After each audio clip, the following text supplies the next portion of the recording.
bonnes assises, mes sœurs, et que Dieu vous guide et vous protège dans vos travaux.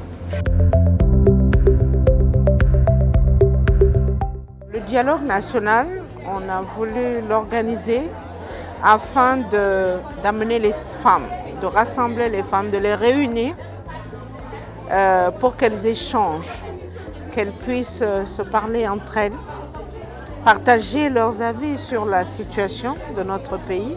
Il faut les femmes pour pouvoir les défendre et il nous faut un cadre approprié pour pouvoir les prendre en compte.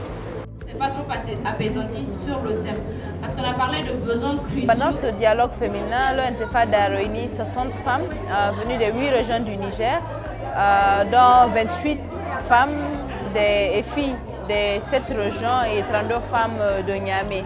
Et donc on a une participation de 4 femmes par région, dont une femme du niveau régional, une femme du niveau départemental, une femme du niveau communal et une femme du niveau villageois.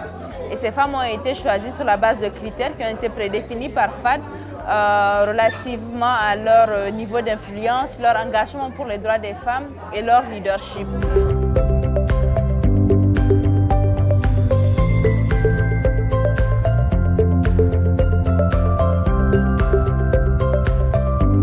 Aujourd'hui, c'est la deuxième journée de l'atelier.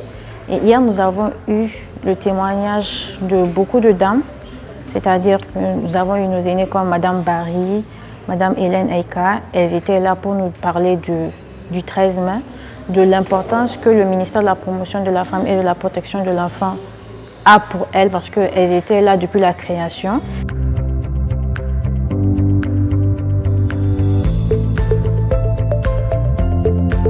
Donc on discute sur tout ce qui concerne la femme.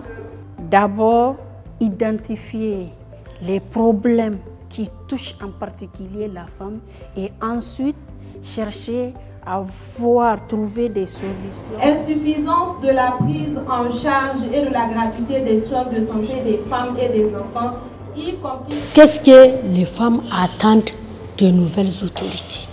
Qu'est-ce qu'elles attendent en tant que femmes de ces nouvelles autorités? Quelle est leur orientation et qu'est-ce qu'elles attendent d'elles?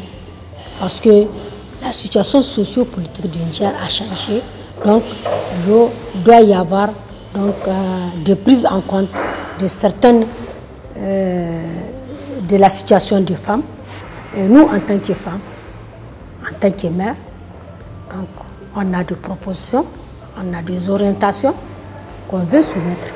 Grâce à ce dialogue que nous venons de participer, Inch'Allah, nous nous attendons à des changements à travers les femmes rurales, les femmes urbaines et nos enfants, sur tous les plans et sur tous les domaines.